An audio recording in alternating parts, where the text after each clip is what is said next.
Now, let me just give a brief overview of what the Great Expectations integration does and how one has to use the integration. So let me just share my screen first.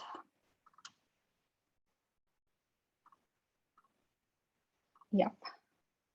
So in Flyte, we already have a native type system that validates the type of data.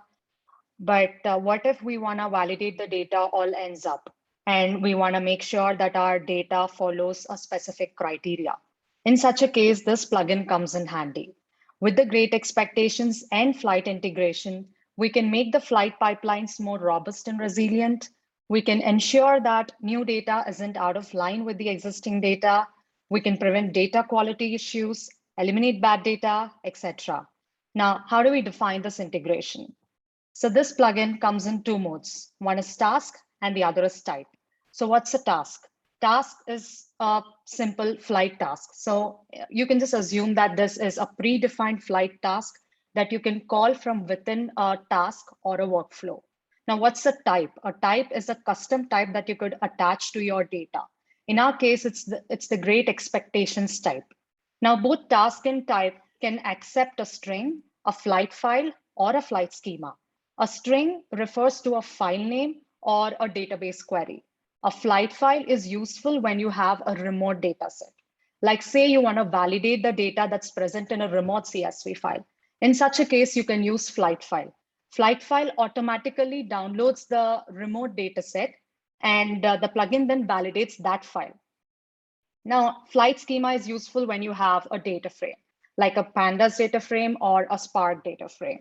In such a case, you can use Flyte schema. So Flyte schema automatically creates a Parquet file out of the data frame.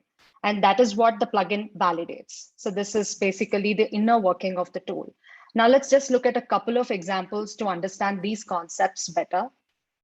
Firstly, I'll be showing the Great Expectations task, in that the Flyte file example. If you see this particular code snippet, we have a workflow here. And in that, we have the dataset parameter. Now, this dataset parameter has the CSV file type. Now, CSV file is like a varied representation of Flyte file. It's just like a combination of Flyte file and the CSV extension. Now, this dataset is a remote CSV file, if you see the URL in here. Now, I'm passing this dataset to the task. Now, in the task, I'm again calling the Great Expectations task, which has a couple of values in it. Name is the name of the task. Data source name is the Great Expectations data source. Input is the data set and its type is CSV file. We also have the expectation suite name, data connector name, local file path, and context root directory.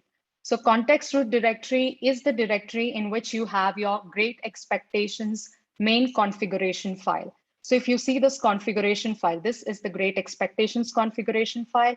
And this is present in this particular directory. And that is what I'm mentioning in here. Local file path is the path to which your file is downloaded. So this has to be given in case of Flyte file and Flyte schema. You also have to make sure that local file paths directory and base directory in Great Expectations have to be the same. We have plans to remove this particular value because we want to automate this part. But for now, you'll have to input this value. Now, when I run this workflow, the validation happens automatically. And if at all the validation fails, this is going to throw a validation error and it's not going to proceed to the next line. Only if it passes will it proceed to the next line.